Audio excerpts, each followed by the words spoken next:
Picture this. You wake up every morning and drink liquid mercury. You slather your face with a paste made from ground lead and vinegar. You rinse your mouth with gold dissolved in acid. Sound insane? Welcome to Renaissance France, where beauty literally killed. We think our modern obsession with looking perfect is extreme, but 16th century French queens made today's beauty influencers look like amateurs.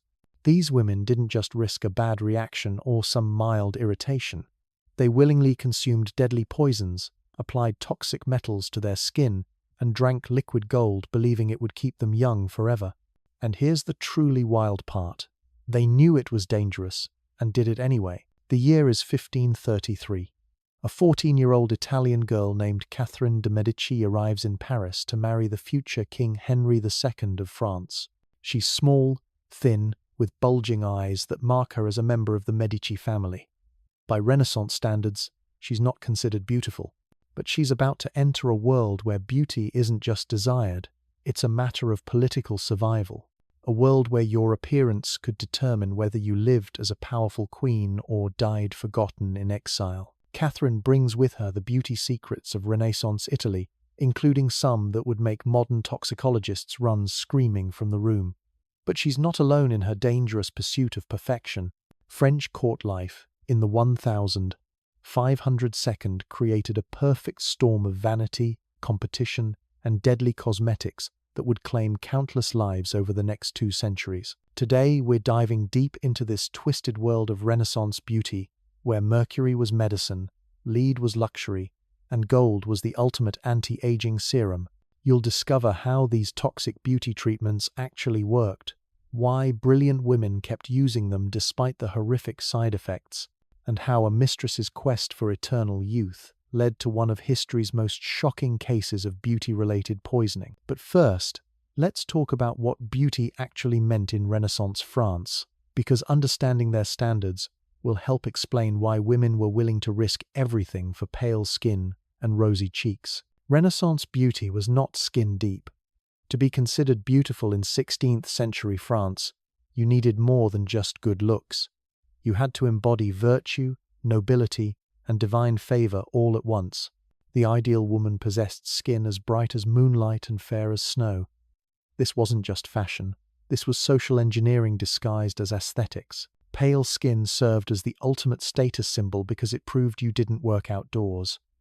Poor women labored in fields under the blazing sun, developing tans that marked them as peasants. But wealthy noblewomen stayed indoors, protected from sun exposure that would darken their complexions. Having naturally pale skin meant you were born into privilege. Having artificially pale skin meant you could afford the expensive cosmetics needed to fake aristocratic genetics. The pressure to maintain this ethereal pallor was crushing.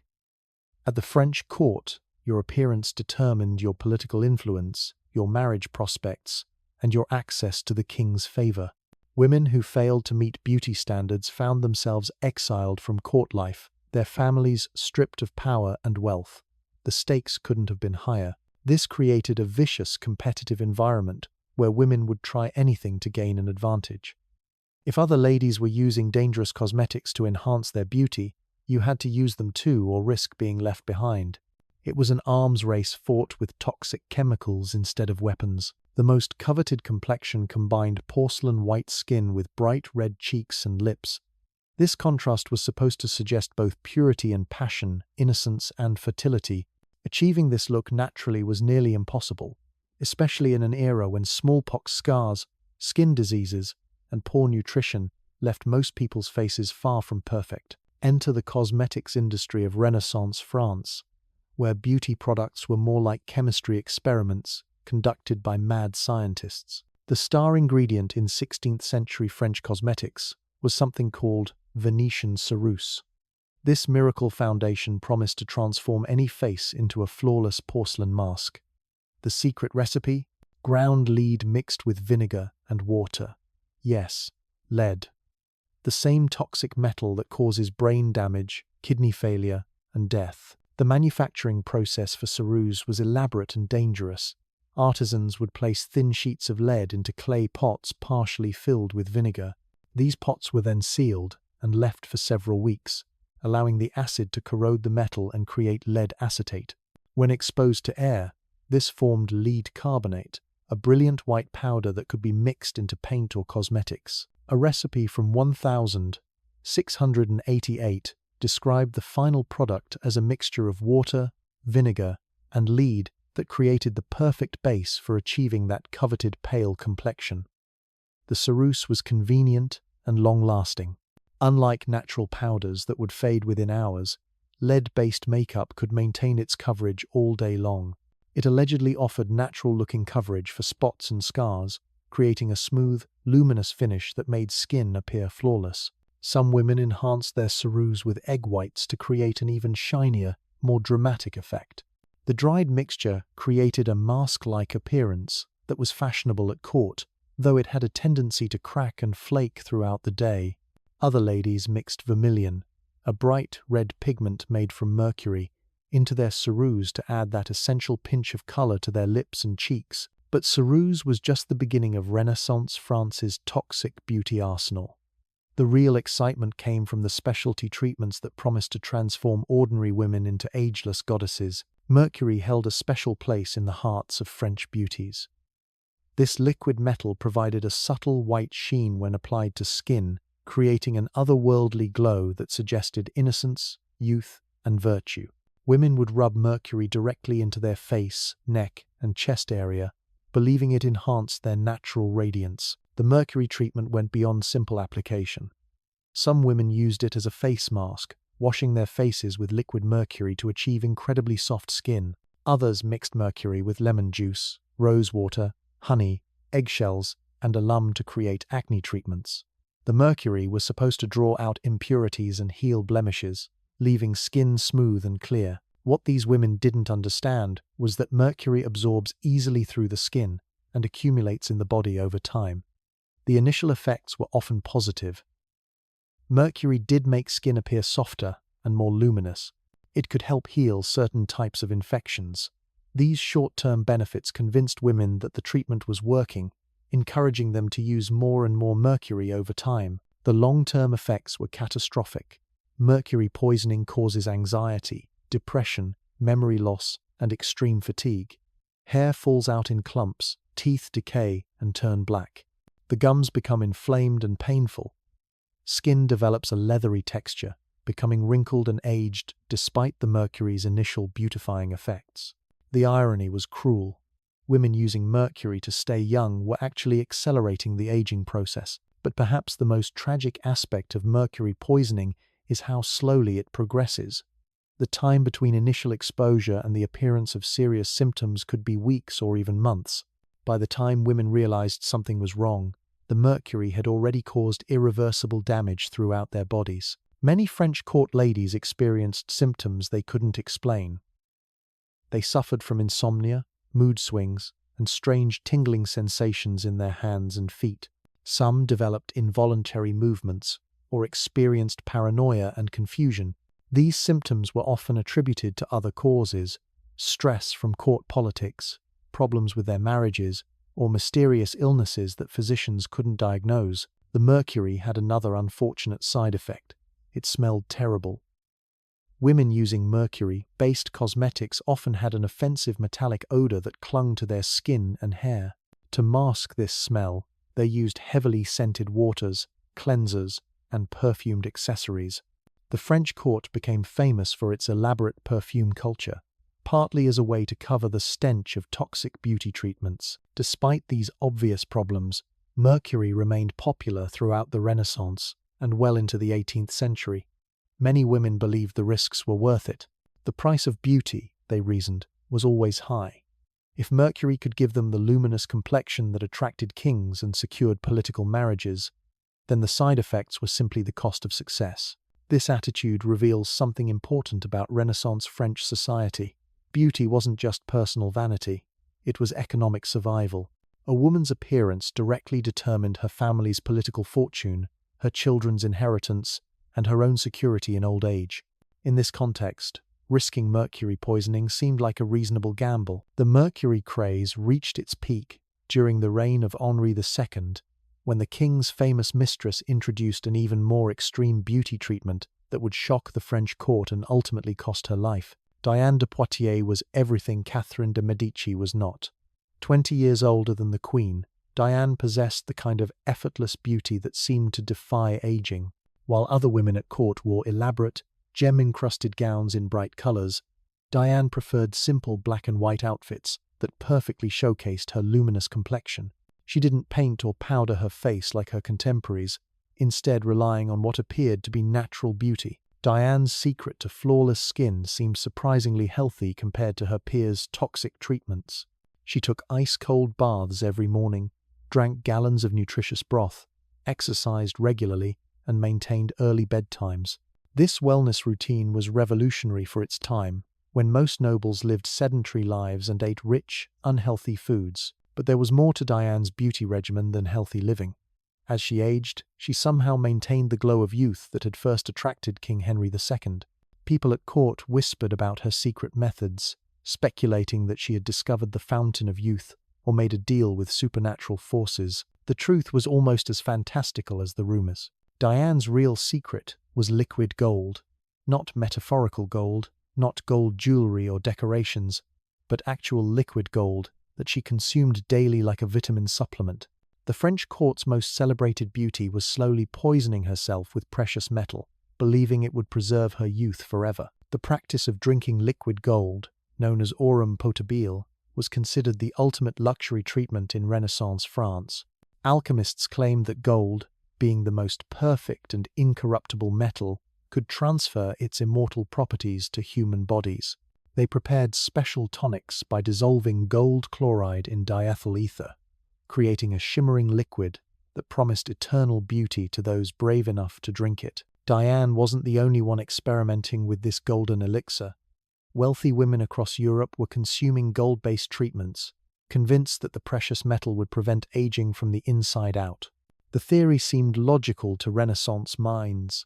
If gold never tarnished or decayed, surely it could prevent human bodies from deteriorating as well. The preparation process for drinkable gold was complex and dangerous.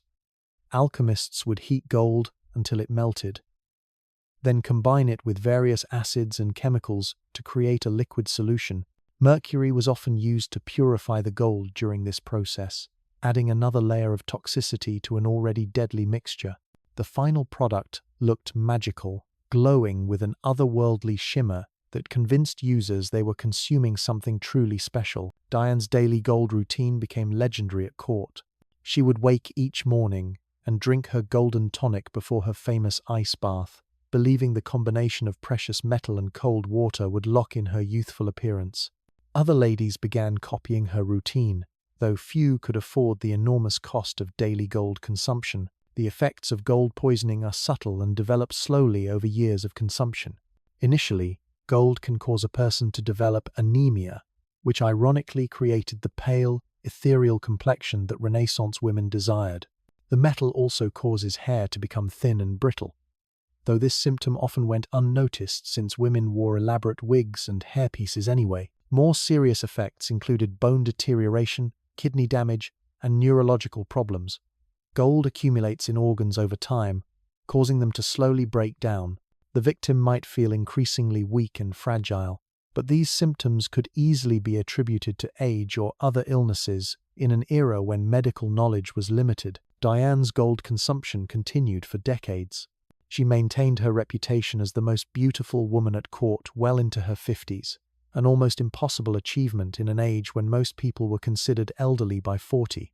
Her apparent success with the gold treatment inspired countless imitators who hoped to achieve similar results. But Diane's golden secret was slowly destroying her from within. Despite her healthy lifestyle and careful attention to diet and exercise, the accumulated gold in her system was causing irreversible damage to her bones, organs, and nervous system. The very treatment that preserved her legendary beauty was simultaneously preparing her body for a premature death. The tragic irony of Diane's situation reflects the broader paradox of Renaissance beauty culture. Women were trapped in a system that demanded perfection while providing only deadly tools to achieve it. They faced impossible choices: accept natural aging and lose political power, or risk toxic treatments that might preserve their appearance but would ultimately kill them. This dilemma was particularly acute for royal mistresses like Diane, who had to maintain their beauty to keep their positions at court. Unlike queens, who held their titles through marriage regardless of their appearance, mistresses depended entirely on their ability to attract and hold the king's attention. Aging meant exile, poverty, and social death. From this perspective, drinking liquid gold seemed like a reasonable insurance policy. The French court's obsession with toxic beauty treatments created a culture of secrecy and competition. Women guarded their beauty recipes like state secrets, sharing information only with their closest allies. This secrecy made it difficult to track which treatments were causing which health problems, allowing dangerous practices to continue for generations. Court physicians of the era were complicit in this system. Many doctors actually prescribed mercury and gold treatments, believing these substances had medicinal properties. Some physicians even recommended specific dosages and application methods for toxic cosmetics, lending medical authority to practices that were slowly killing their patients. The medical establishment's endorsement of poisonous beauty treatments wasn't entirely based on ignorance. Mercury was actually effective at treating certain skin conditions and infections, though it caused far more problems than it solved. Gold was believed to have purifying properties that could cleanse the body of disease. These kernels of truth made it easier for women to rationalize using treatments they suspected might be dangerous. Renaissance medical texts reveal the era's confused understanding of beauty and health. Doctors wrote extensively about achieving the perfect complexion, often mixing legitimate advice about diet and exercise with recommendations for toxic cosmetics. A typical beauty manual might suggest eating fresh fruits and vegetables for clear skin, then recommend a face wash made from mercury and lead. This medical confusion extended to the highest levels of French society. Queen Catherine de Medici consulted multiple physicians about beauty treatments, seeking their advice on everything from hair care to complexion enhancement. These doctors, eager to please their royal patient, often recommended the most exotic and expensive treatments available, regardless of their safety. Catherine's own beauty struggles were particularly poignant because she was constantly compared to Diane de Poitiers. The queen knew she couldn't compete with her husband's mistress in terms of natural beauty, so she turned to increasingly extreme cosmetic treatments to level the playing field. This rivalry between Catherine and Diane drove both women to experiment with ever more dangerous beauty methods. The competition between these two powerful women had consequences far beyond their personal appearance.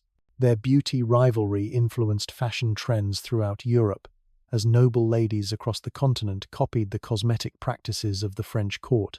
What began as a personal conflict between a queen and a mistress became a continent-wide experiment in toxic beauty treatments. Catherine's approach to beauty was more systematic than Diane's intuitive methods.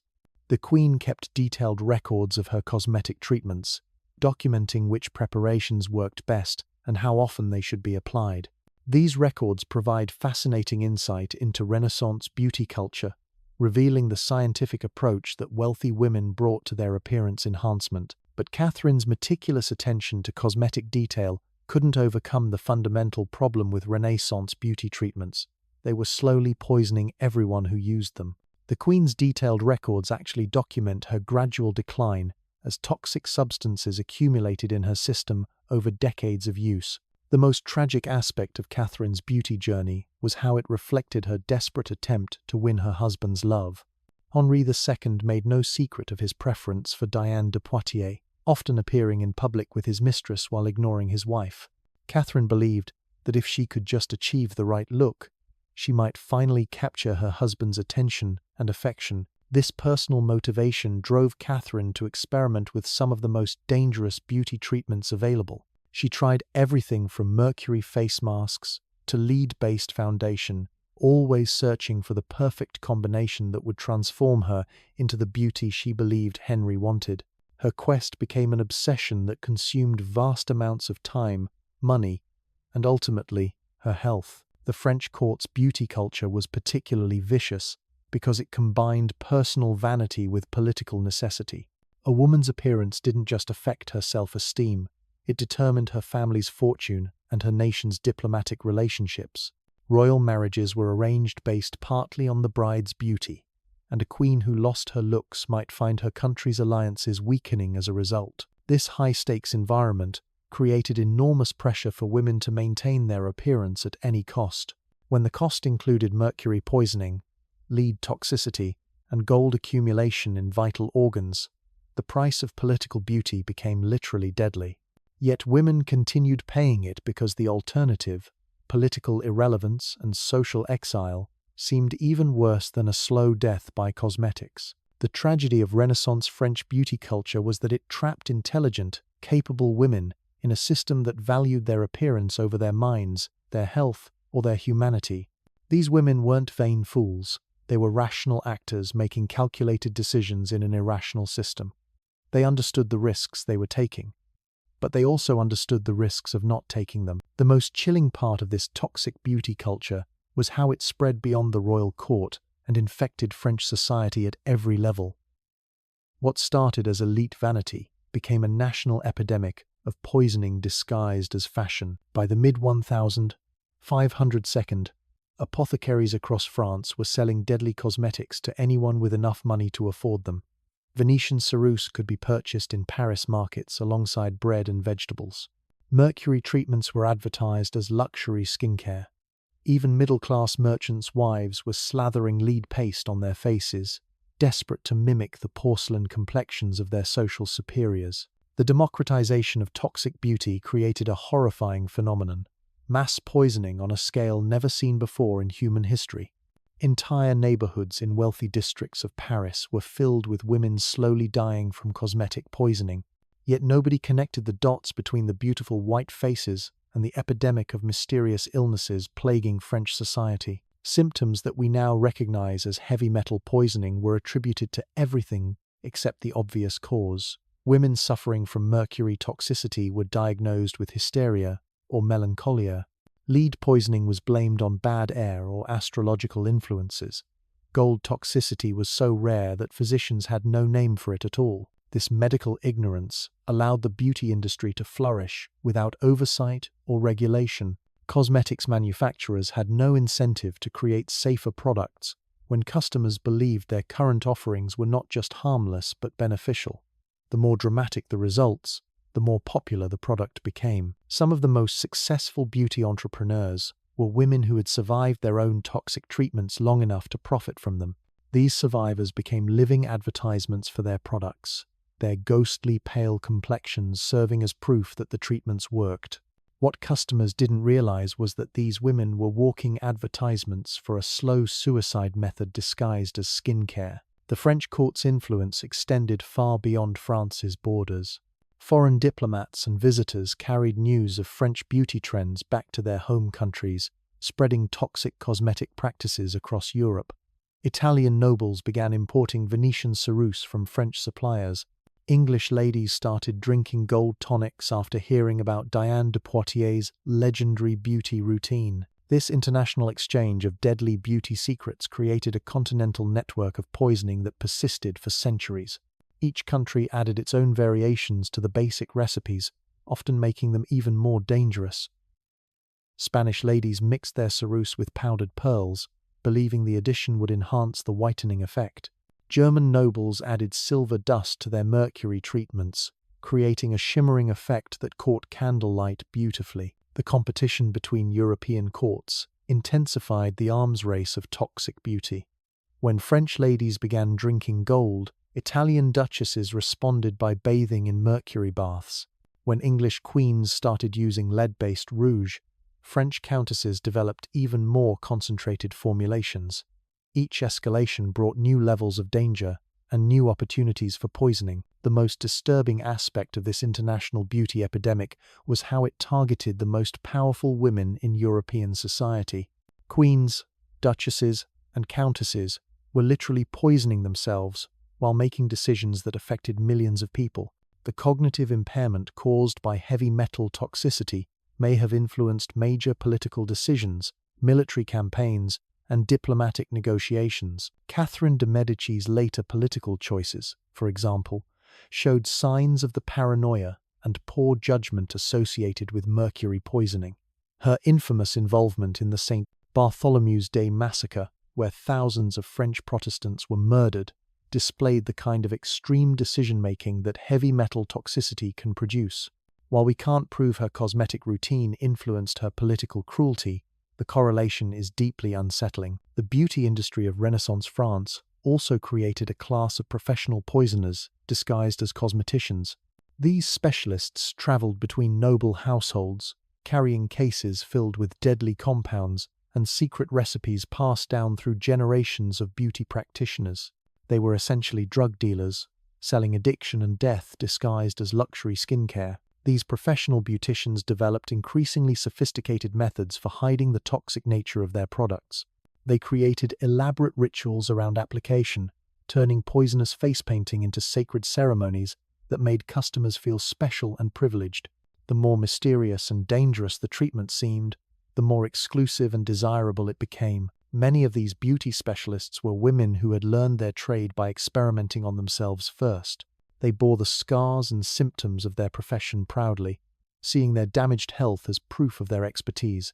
A beautician with thinning hair and blackened teeth was considered more skilled than one with a healthy appearance, because her condition proved she had tested the most powerful treatments available. The apprenticeship system for beauty specialists ensured that toxic knowledge passed from generation to generation without improvement or safety modifications. Young women learned to mix mercury and lead by watching their masters, memorizing recipes that had killed countless users over the decades. Innovation meant making treatments more potent, not safer. The economic incentives built into this system guaranteed its continuation. Toxic cosmetics created loyal customers who became physically dependent on their treatments. Women who used mercury-based face washes found that stopping the treatment made their skin look worse than before they started. This dependency effect meant that customers had to keep buying products indefinitely, creating a steady income stream for manufacturers. The addiction-like quality of toxic beauty treatments was particularly pronounced with mercury products.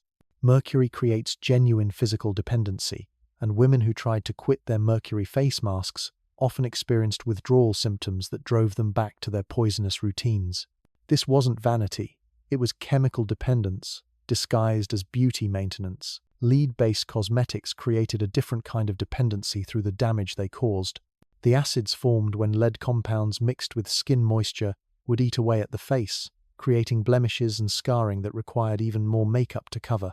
Women trapped in this cycle found themselves using more and more product to hide the damage caused by the product itself. The most expensive treatments, like Diane's liquid gold routine, created psychological rather than physical dependency. Women who invested enormous sums in these luxury poisons couldn't admit they might be worthless or dangerous, without also admitting they had wasted fortunes and risked their lives for nothing. The sunk cost fallacy kept them drinking gold long after they should have recognized the futility of the practice. This psychological trap was particularly powerful for women who had built their identities around their beauty routines. Diane de Poitiers was known throughout Europe as the woman who had discovered the secret of eternal youth. Admitting that her gold treatments were slowly killing her would have meant destroying the very reputation that gave her life meaning and political power. The French court's culture of secrecy around beauty treatments made it nearly impossible for women to learn from each other's mistakes. Each lady guarded her cosmetic recipes jealously, sharing information only with her closest allies. This meant that when a particular treatment proved especially dangerous, the knowledge didn't spread quickly enough to prevent other women from trying the same deadly combinations. The secrecy also prevented the development of safer alternatives. Without open discussion about which treatments worked and which ones caused harm, the beauty industry had no mechanism for self-improvement. Dangerous practices continued for generations because nobody was willing to admit they might be using methods that were slowly killing them. Religious authorities of the time added another layer of complexity to the toxic beauty epidemic.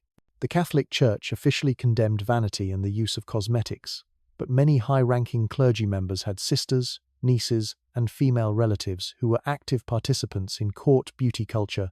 This created a hypocritical situation where cosmetics were publicly denounced but privately tolerated. Some priests even blessed beauty treatments, claiming that God wanted women to present themselves as beautifully as possible for their husbands.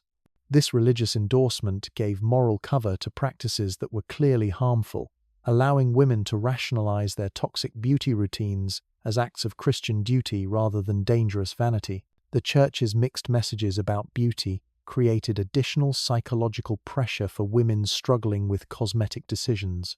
They were told simultaneously that vanity was sinful and that wives had a duty to remain attractive to their husbands. This impossible contradiction left many women feeling guilty regardless of whether they used cosmetics or avoided them. Meanwhile, the medical establishment's understanding of the human body was so primitive that doctors often made toxic beauty treatments even more dangerous through their interventions. Physicians who noticed symptoms of heavy metal poisoning frequently prescribed additional mercury treatments, believing that more poison would cure the effects of existing poison. This medical incompetence created a feedback loop of toxicity that accelerated the poisoning process. A woman experiencing mercury toxicity might visit a doctor who would prescribe mercury-based medicines to treat her symptoms. The additional mercury would worsen her condition, leading to more medical visits and more mercury prescriptions. Some physicians developed specialties in beauty medicine, creating elaborate theories about how toxic substances could improve health and appearance simultaneously. These medical beauticians combined the worst aspects of both professions, applying deadly cosmetics with the authority of medical science behind them. The most tragic victims of Renaissance beauty culture were the children who grew up watching their mothers slowly poison themselves. These young girls learned that beauty required suffering and that maintaining an attractive appearance was worth risking death.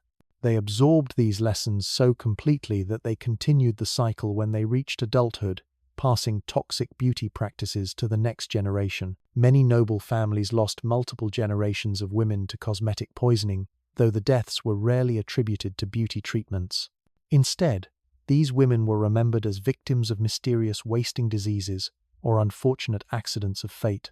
Their real cause of death remained hidden, allowing the practices that killed them to continue claiming new victims. The children who survived their mother's toxic beauty routines often showed signs of developmental problems caused by exposure to heavy metals in the womb and during breastfeeding. Lead, mercury, and gold all cross the placental barrier and can be transmitted through breast milk, causing neurological damage in developing children that persisted throughout their lives. These damaged children grew up to become the next generation of European nobility, their cognitive abilities impaired by their mother's cosmetic choices. The cumulative effect of generations of heavy metal exposure may have contributed to the decline of several noble families who seemed to produce increasingly unstable and incompetent rulers over time. The geographic spread of toxic beauty practices followed trade routes and diplomatic connections, creating a map of poisoning that stretched across the known world. French beauty trends reached as far as Russia and the Ottoman Empire, carried by merchants, diplomats, and marriage alliances between European royal families. Each region that adopted French beauty practices added its own deadly innovations to the basic formulas. Russian nobles began mixing their ceruse with powdered diamonds, believing the addition would create an even more brilliant white complexion. Ottoman court ladies combined mercury treatments with exotic spices, creating aromatic poisons that smelled pleasant while destroying their users' health. The international nature of the toxic beauty epidemic made it even more difficult to track and control. A dangerous cosmetic formula developed in Paris might not claim its victims until it reached distant courts months or years later. By then, the connection between the treatment and the deaths was impossible to establish, allowing deadly practices to continue spreading without consequence. The most chilling discovery about Renaissance beauty culture came in 2009, when forensic scientists finally solved a centuries-old mystery that had haunted French history. Diane de Poitiers died in 1566 at the age of 66, which was actually quite old for someone of her era. But there had always been whispers about her death, strange rumors that the most beautiful woman in France had somehow poisoned herself in pursuit of eternal youth. When researchers exhumed Diane's remains from her tomb at the Château d'Anay, they expected to find the bones of a woman who had lived an exceptionally healthy lifestyle. After all, Diane was famous for her daily exercise, cold baths, and careful diet. What they discovered instead was a skeleton that told a very different story. Her bones were brittle and fragile in ways that didn't match her active lifestyle. Her hair, still preserved after 4 centuries, looked thin and damaged. These were classic symptoms of heavy metal poisoning, But the scientists needed proof.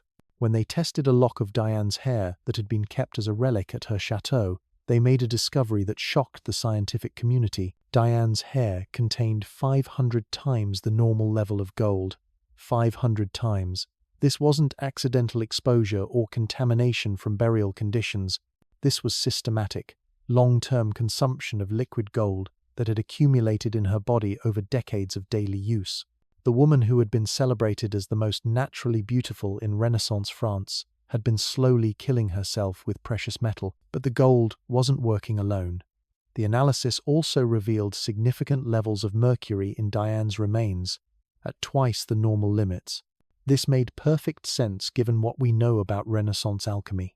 Gold treatments were often prepared using mercury as a purifying agent, meaning Diane had been consuming a cocktail of toxic metals that worked together to destroy her body from the inside. The forensic evidence painted a picture of a woman trapped by her own success. Diane's legendary beauty had made her the most powerful woman in France after the Queen.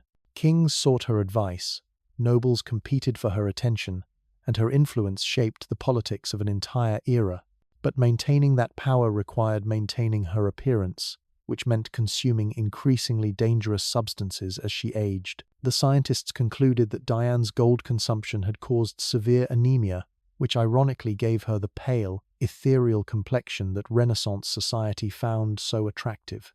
The very poison that was killing her was also creating the ghostly beauty that kept her in power. It was a perfect trap. The treatment that maintained her political position was simultaneously preparing her grave. This scientific revelation about Diane's death cast new light on dozens of other mysterious deaths among French nobility during the Renaissance period. Court records from the era are filled with accounts of beautiful women who died young from unexplained wasting diseases, sudden organ failures, or mysterious neurological problems. Armed with modern knowledge about heavy metal toxicity, these deaths form a clear pattern of cosmetic poisoning. The records also reveal something else. These women often knew they were taking risks. Letters and diary entries from the period show that French court ladies were aware their beauty treatments might be dangerous. They just believed the political and social benefits outweighed the health risks. In a world where losing your looks meant losing everything, slow poisoning seemed like an acceptable trade-off. This calculated risk-taking reveals the true horror of Renaissance beauty culture. These weren't ignorant peasants accidentally poisoning themselves with folk remedies. These were some of the most educated, sophisticated women in Europe, making informed decisions to consume deadly substances because their society left them no other choice. The pressure to maintain impossible beauty standards created what modern psychologists would recognize as a form of collective self-harm. Entire generations of noble women were essentially committing slow suicide to meet social expectations, and they did it knowingly because the alternative, social death, seemed worse than physical death. The French court's toxic beauty culture reached its peak during the reign of Louis XIV, when the Sun King's obsession with appearances infected every aspect of court life. Ladies at Versailles spent hours each day applying increasingly elaborate and dangerous cosmetics, competing to achieve the most dramatic and ethereal looks possible. By this time, the toxic effects of centuries of cosmetic poisoning were becoming impossible to ignore. Court physicians began documenting strange epidemic illnesses that seemed to strike only the most fashionable women. Hair loss became so common among noble ladies that elaborate wigs became essential fashion accessories. Tooth decay ravaged the mouths of women who had once been celebrated for their perfect smiles. Still, the beauty industry adapted rather than reformed. Instead of eliminating toxic ingredients, manufacturers developed new products to hide the damage caused by their existing offerings. Wigs became more sophisticated to cover mercury-induced hair loss. Dental prosthetics were created to replace teeth destroyed by lead poisoning. Rouge became more concentrated to restore color to faces drained by gold-induced anemia. This arms race between cosmetic damage and cosmetic repair created an increasingly elaborate and expensive beauty routine that trapped wealthy women in cycles of dependency. The more products they used to fix problems caused by other products, the more problems they created that required additional products to solve. The economic impact of this toxic beauty culture was staggering. French noble families spent enormous portions of their wealth on cosmetics, often going into debt to maintain their wives' and daughters' appearances. Some families mortgaged estates to pay for gold treatments or imported the finest mercury preparations from Italian alchemists. This spending created a powerful beauty industry that employed thousands of people across France. Alchemists, apothecaries, perfumers, and cosmetic specialists all depended on the continued demand for toxic beauty products. The industry had every incentive to keep the dangers secret and the addiction strong. Trade in beauty ingredients became a major economic force connecting France to global markets. Mercury came from Spanish mines in the New World. Lead was imported from English sources. Gold arrived through complex networks of Italian and German banks. The French court's vanity literally drove international commerce in deadly substances. The most disturbing aspect of this economic system was how it incentivized the continuation of harmful practices. Every level of society, from miners extracting toxic metals to physicians prescribing dangerous treatments, profited from women's suffering. Reform would have meant economic disruption for entire industries built on selling poison disguised as beauty. Some voices did try to warn about the dangers. A few progressive physicians wrote treatises documenting the connection between cosmetics and mysterious illnesses. Concerned husbands occasionally banned their wives from using particular treatments after witnessing horrific side effects. Religious reformers preached against vanity and artificial beauty enhancement, but these warnings were consistently ignored or suppressed because too many powerful interests benefited from the status quo. The beauty industry had allies in the medical establishment, the church, and even the royal court itself. Kings and nobles who had invested heavily in their wives' appearances weren't eager to hear that those investments were literally killing the women they claimed to love. The international nature of the toxic beauty trade also made reform nearly impossible. If France banned dangerous cosmetics, French nobles would simply import them from Italy or Spain. If the Catholic Church condemned beauty treatments, Protestant regions would gain competitive advantages in attracting wealthy customers. The global market in deadly cosmetics was too profitable and too widespread to shut down through local action. Perhaps most tragically, the women who suffered most from these practices often became their most passionate defenders. Ladies who had spent decades building their reputations on their beauty routines couldn't admit those routines were slowly killing them without also admitting their entire lives had been built on self-destructive delusions. Diane de Poitiers, even in her final years when the effects of gold poisoning were becoming obvious, continued advocating for the treatments that had made her famous. She wrote letters to younger court ladies sharing her beauty secrets and encouraging them to begin their own gold consumption routines. The woman who was dying from liquid gold was still selling it to the next generation. This cycle of victims becoming perpetrators ensured that toxic beauty practices persisted long after their dangers became apparent. Each generation of poisoned women felt obligated to pass their deadly knowledge to their daughters and protégées, creating an unbroken chain of cosmetic destruction that lasted for centuries. The Renaissance beauty epidemic finally began declining in the late 1600s and early 1700s, not because people recognized the dangers, but because fashion trends shifted toward more natural looks. The Enlightenment brought new philosophical ideas about authenticity and reason that made heavily painted faces seem old-fashioned and artificial. But even as visible cosmetics fell out of favor, many of the underlying practices continued in secret. Women still consumed mercury and gold treatments privately while presenting natural faces in public. The toxicity simply moved underground, becoming harder to detect and document but no less deadly. The legacy of Renaissance France's toxic beauty culture extends far beyond the women who died from cosmetic poisoning. The fundamental attitudes that drove these practices, the belief that women's value depends on their appearance, that beauty requires suffering, that maintaining attractiveness justifies extreme risks, persist in modified forms today. Modern beauty culture has largely eliminated the most obviously deadly ingredients from cosmetics, but the psychological framework remains remarkably similar.